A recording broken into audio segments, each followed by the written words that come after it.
Gasset, it is corner now. The cross.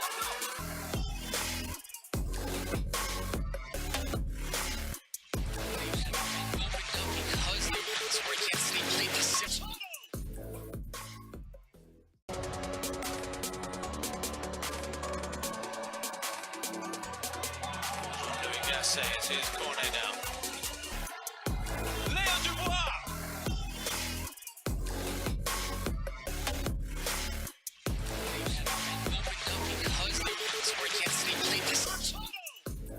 Welcome back. We had to relive the moment from the Chan qualification series, the first leg where the Chad Eagles lost to Ghana 2-1. Looking forward to the return leg later today at the MKO Abiola Stadium, and it's quite interesting qualifying the last edition. And Ghana, by the way, haven't qualified in the last 3 editions, so both teams have got a lot on their shoulders in a bid to qualify for the tournament. Well, welcome back, by the way, to Battle of the Fans. It's live and exclusive to Spectrum Television. My name is Isaac. I'm good to have you back. A wonderful weekend, you would say. Wonderful weekend. Well, I don't know. I'm not very excited about the Chan Eagles stuff. Really?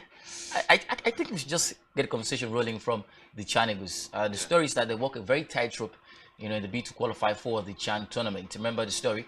Lost in the first leg 2-0, despite assembling one of the best group of players from the Nigerian Professional Football League. But the story is that they lost 2-0 in Cape Coast and look forward to a return leg in the MKO Abiola Stadium. Well, first up, we Nigerians have not had fond memories of the MKO Stadium. And this same Ghanaian national team, the senior team that defeated the Super Eagles to qualify for the World Cup. And here's another qualifying game against Ghana. Well, how much of a daunting task? It will be a daunting task, big, Herculean, but definitely not task impossible. I think the lads must understand the enormity of what's between them now, and it's Ghana.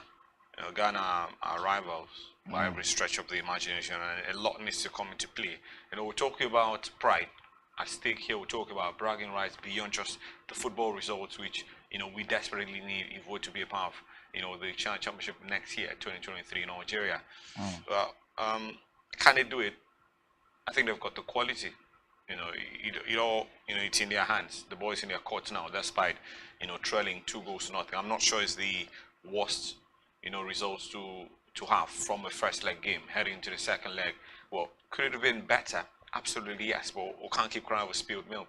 The results was done and dusted last weekend at the Cape Coast Stadium. So now it's about what they can do to reverse that particular one. Well, Ghana scored twice at home, so why can't we score 3 times at home here? I think the determinant factor, Mari, very quickly would be how quickly they go off the blocks. They need to get out firing, get that first goal in the first 15 minutes of that particular encounter. And I think, that would now translate the pressure, because as it stands right about now, it's Nigeria and the Super Eagles under intense pressure.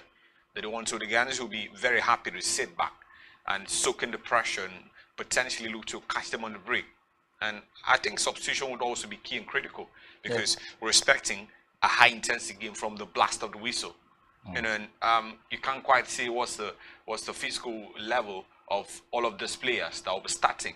So I think Sedisi must fashion, the super sub tactics, must keep them ready on standby. So when maybe strength begins to fail, those starting, could draft in those replacements quite early to continue. So I want us to stretch the Ghanaians as much as possible. We need to hold on to possession. We need to press them. We need to make them uncomfortable. We need to make them feel the heat, later this particular evening. And well, good news is that we hear the gates will not entirely be thrown open, but the fans will have to get their ticket at the gate, which is absolutely free. I like to see us pack that particular facility and make the atmosphere very intimidating. Well, it's not, no. Let's get to the 13th man story. The fan. I think it will be very crucial. Yeah. Well, if you looking at precedents, right? The Super Eagles of Nigeria had massive home support, and then the gate was thrown open as well at that qualifying game. But in front of your home fans, they just could not do anything tangible. Lost the game to Ghana, and then played in a fashion that we did not just we're not happy about. So let's talk about the fan, and then 2 questions basically. The China Eagles have failed to qualify for this competition in the last tournament, and Ghana, by the way, have failed to qualify. Yeah, Ghana haven't qualified 2014. That was the The last last time we 3 qualified. times. So how much of a disaster would it be if the China Eagles did not end up qualifying for this competition? It won't be a disaster. The Super Eagles will miss the World Cup, the biggest football event in the world, and that's more of a disaster. But I think it would be an opportunity missed for these lads, these players. We've seen at the women's level, 4 players drafted in from the Falconet side. Falconets to join the Super Falcons camp as they take on the USA in that double header in the USA in international friendlies. And if they didn't do well at the Under 20 World Cup, I'm not sure they would have that chance. So now we've been talking about inclusion of some locally based players, some of the brightest prospects. This is the chance they have to show Jose Pizarro that they've got the quality to make up the national team A squad. Yeah, That's Team B. yeah. So it all begins here because I'm sure Coach Salisu Yusuf would have a big part of play as to who is drafted into the Super Eagles main A team because Absolutely. he's the coach of the B team. It's and part of the understand- setup, Yeah, the A-team setup. Absolutely. So he's part of the A-team setup, and beyond that, he understands the quality of those players almost in and out. So would be in a better position to to advise Jose Pizarro on who he thinks would be better fitting where with regards to the scheme of things with the senior Super Eagles. We're talking the senior national team, Super Eagles now. So I think it's an opportunity this last can't afford to take for granted. It's not about Salisu Yusuf now. It's not about the Super Eagles, or it's not about Nigeria. It's about themselves, and it's about their career and how far they want to take it.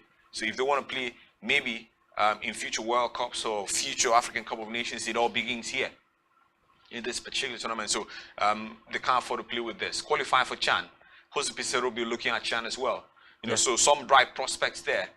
Draft them into the national team, and if they continue to play well, you never know. Even from the home base Eagles or from the home base scene, they could have invitations time and time again, to the Super Eagles of Nigeria. So it's a game we can't afford to joke with. I hope the lads understand what it means, not just for the country, but what this game means for them and their careers going forward. I can only wish them the very best. And you talked about the 12-man, the fans. Yeah. I think it will be very crucial.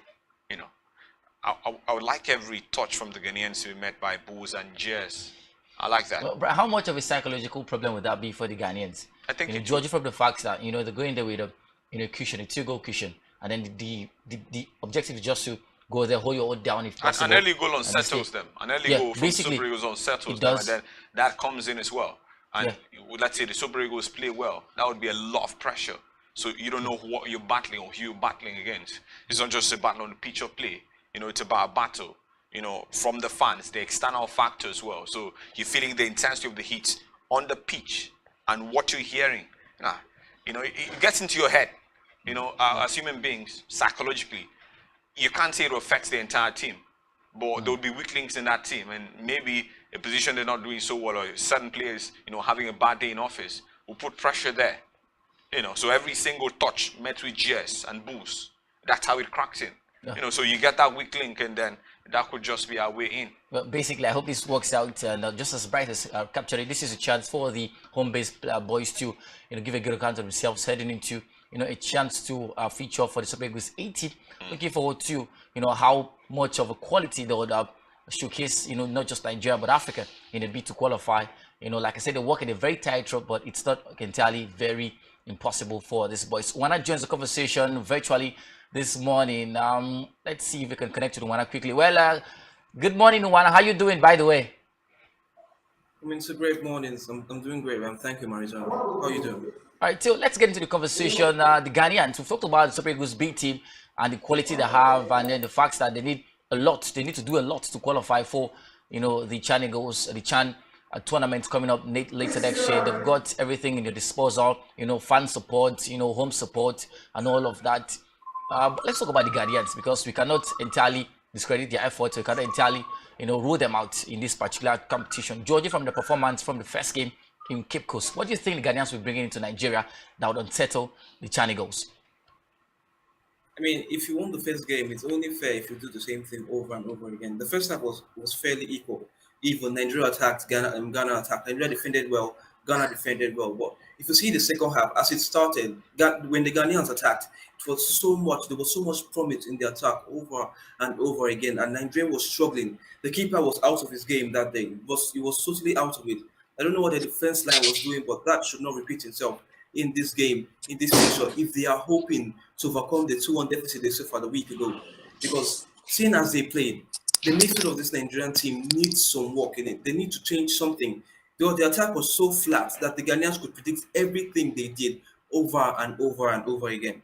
So now it's easy for people to come out and say, okay, we're going to win 3-0, we're going to win 4-0, this is our home base, we have the home advantage, our fans will come out cheering. But that does not work. Once the team wants to win, the Ghanaians can just decide to come out, okay, we're not going to attack, we're going to defend.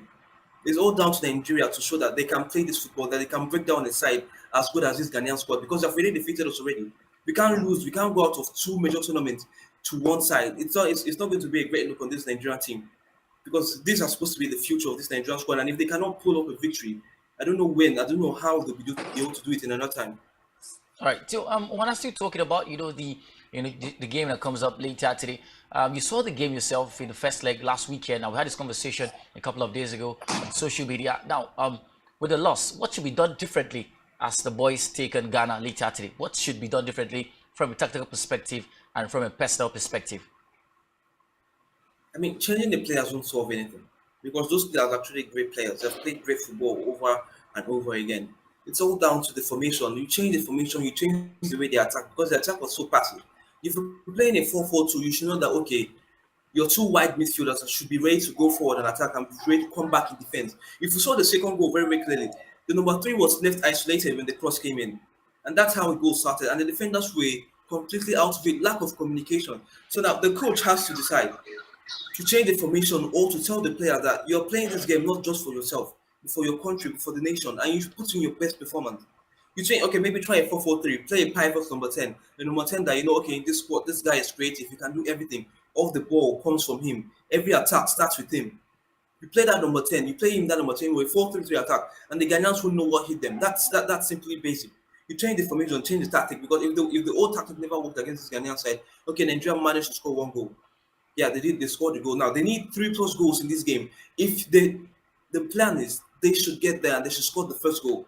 Because if you let the Ghanaians get the first goal, it's over. It's all over, because I do not see this Nigerian side having that grit and determination to say, okay, we're going to come back, we're going to score 4 goals, 5 goals, because they cannot score. They just can't do that against this Ghanaian side. They are well built. They have a proper tactic, and they are going out against it in this game. So Nigeria needs to change something. I mean, the formation change should be the first thing on the manager's mind coming into this one. All right. So, Bright, in games like this, motivation and incentive plays a major role in tricky games like this. Let's not do that. Well, we've seen, especially in Africa here, where people call, players and all of that, and then try to motivate them and all of that, and give them money incentive. Let's not do that. Let's not do that. Yeah. Now, let me tell you. Yeah. If the lads don't feel the game later this evening is big enough for them, then they should go home. Well, I like the firmness. I like the firmness. Now, Yes. if they don't understand the animosity, what this game means for them and their careers going forward, they should go home. Well, I like the animosity, Bright. Yeah. Now talking about this, these stories. Shehu Diko, the first vice president of the NFF, was with them yesterday in training, and I was talking to them and all of that, and then giving them the charge.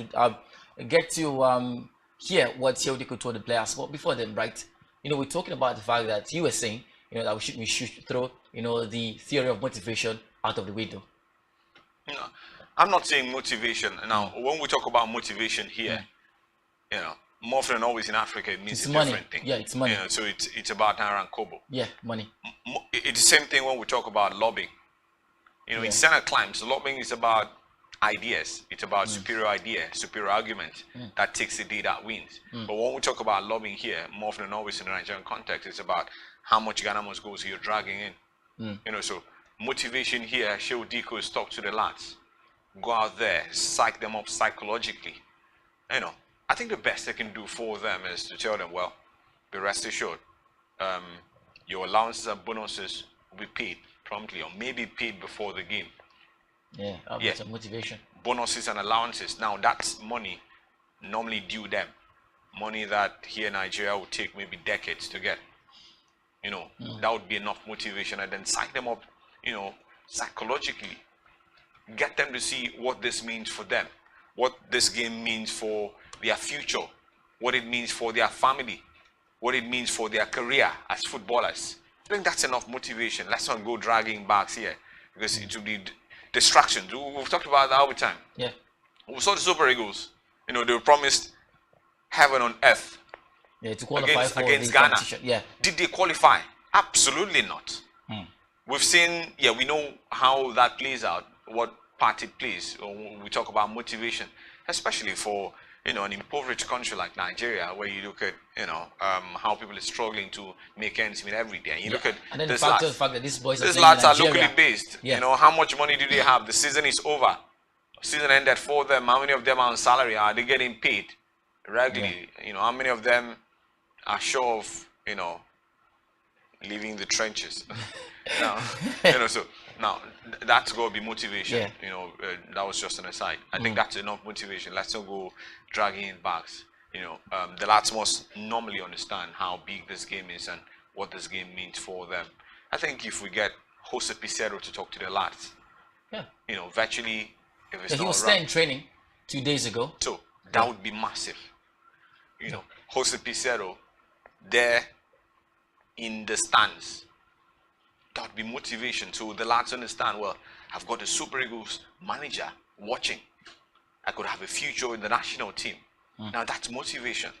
Let's not go dragging, you know, Ghana must go, Naira and Kobo. I think it's just somewhere people get to make more money because you're not even sure all of the monies given for the sake of those lads get to the lads entirely. Yeah, So that's a conversation. let's not go there. Right. Well, it gets interesting. I just hope that the boys understand the animosity of this particular game and the fact that it's an all-win. It's basically not just for Nigeria, but for themselves, because it will have a huge role in how the career is going to turn around post-CHAN and post-CHAN qualification. But let's just get to hear what the first vice president of the Nigerian Football Federation, Malam Shehu Diko, said to the players in the final training session yesterday. And he said a lot about the motivation and the fact that these players need to do a lot. But let's just hear from the horse's mouth. Malam Shehu Diko talking to the players yesterday.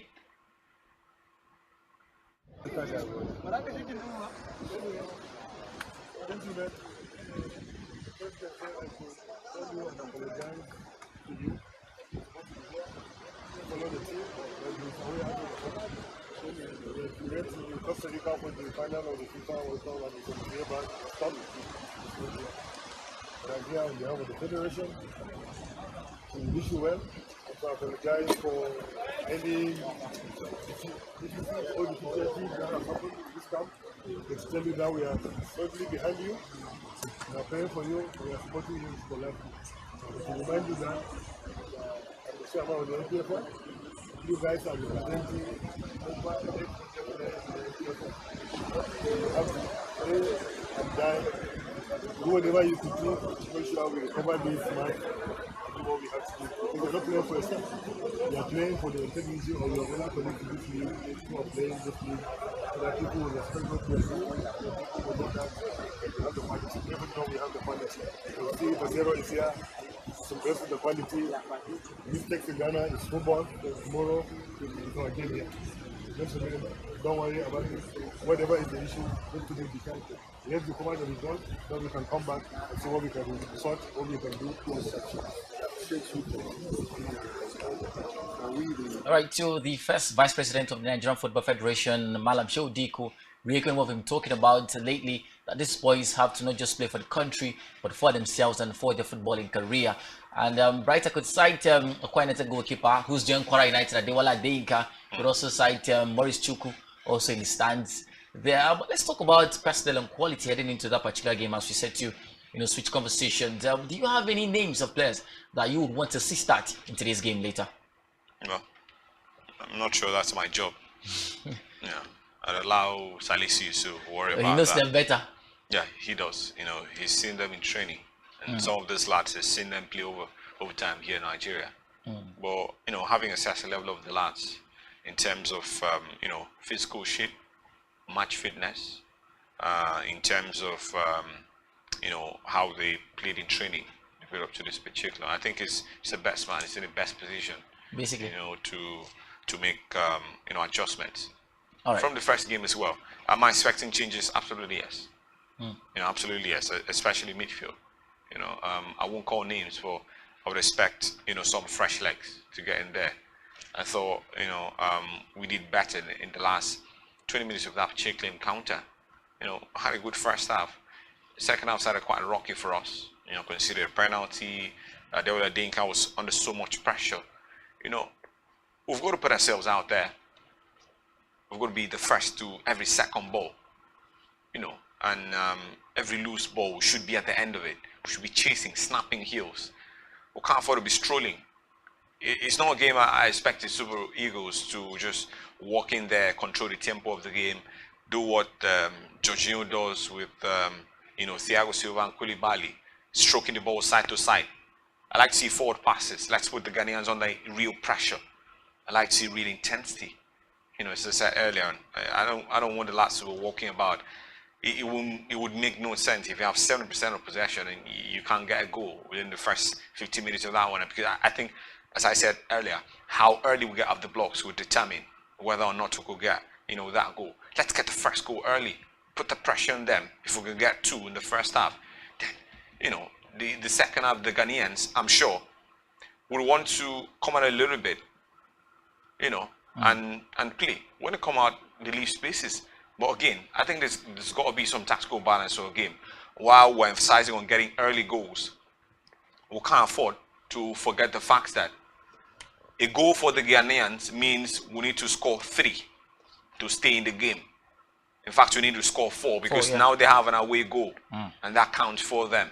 So while we're also putting pressure, we're saying the lads is important for you to get the goals going forward. They must understand that they must defend to stay in the tie, because that's what the Ghanaians are doing. They would come in there and defend very resolutely. So while you're attacking, you've got to defend as well. Don't forget that. If you move out too much, you're leaving acres of spaces at the back for the Ghanaians to exploit. And those Ghanaians are fast. They're fast and they're very fluid. I watched them play in the first leg, and it's something. I think it's a national plan, because that's exactly the way the Ghanaian 18 plays. Actually. Now, they don't particularly play with a recognized striker. They're all forward men, and they switch very easily. They start attack from the flanks. Without possession, all of them are on the flanks, and make life difficult for you. So they're getting behind the ball. So every single time they defend in waves. So you beat the attack, more like the pressing system. So you beat the first man, they get back and form the second wave. So you beat the midfield, you still meet them again.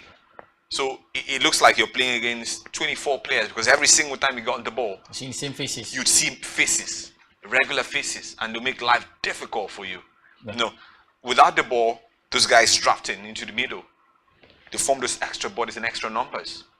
And that leaves you with what? 2 central defenders. The defenders, the right back and left back, one will join the attack. And that leaves you with 1 holding midfielder.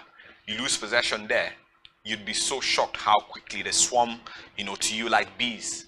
That's how they play. So Sadis Yusuf must fashion out the way, to counter all of that. There's got to be that balance, offensive and defensive balance. The moment we lose the ball, there can't be any man strolling from attack to defense. Everyone gets back just to get back that ball, recover that ball as fast as possible. Now, if it were possible, I would say adopt the Guardiola system. So you're counting 10, 15 seconds, get back that ball, put them back under pressure. You get back that ball, you peck them back. Now that's how to play. But if you dilly-dally, and then maybe you're marking spaces, I get crazy. Well, actually, sounds like the task ahead is quite very, very big and enormous for the. Well, it's always going to be an enormous task, Yeah. We lost 2 goals to nothing. Yeah, that's away that. From home. First of all, that is quite a crazy thing, because they should be looking at trying to overturn that particular deficit and then move forward and all of that. But it's not a guarantee. Yeah, that's another thing. It's not a guarantee. See, the Super Eagles played a 0-0 draw in Ghana. Means it was an open game. Just get back home, we beat them, qualify for the World Cup. Yeah, they came here, they scored first. Yeah, a lot of people forget about the away goal rule. Yeah, they came here, they scored first. So it's a fairly open game for me. I think it's a fresh slate. It's a clean slate. The lads must forget the fact that they conceded twice against Ghana in Ghana. It's a fresh game. They must understand that they will get the goals. They need to get the goals as quick as possible. forget about what happened in the past. Forget about what happened with the senior national team. It didn't concern you. Well, apart from the fact that you're Nigerians. You know, so the fans are the ones putting that extra pressure on you. But for you, this is a task in front of you. Get the goals in early. Then let's get the job done. Task in front, get the goals early, and hopefully they get this particular win. But we'll take a short break. When we come back, we'll talk about the Premier League. Match week 6 returns later this weekend. Arsenal against Chelsea to stand test for both sides as to how much quality they have and how Arsenal, good Manchester they'll be. Manchester United rather, not Manchester City, I beg for pardon. And of course, we talk about the other interesting games to be expected this particular weekend. We'll do a recap of the transfer at the summer. It was interesting as Premier League clubs exceeded the transfer cap, basically, for Premier League clubs in the history of football. We'll talk about this and so much more when we come back from this short break. By the way, let's just relive the memories. That 6-0 drop in Manchester City did to Nottingham Forest just the last match day. Enjoy. When we come back, we'll talk about football and the Premier League and basically get your thoughts, wrap up. Stick around, be right back.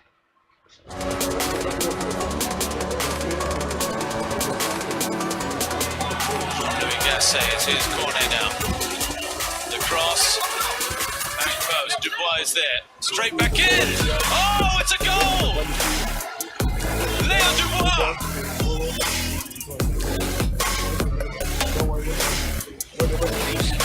Because the Wolves were yesterday played the simple ball. Dia in for Hurtado.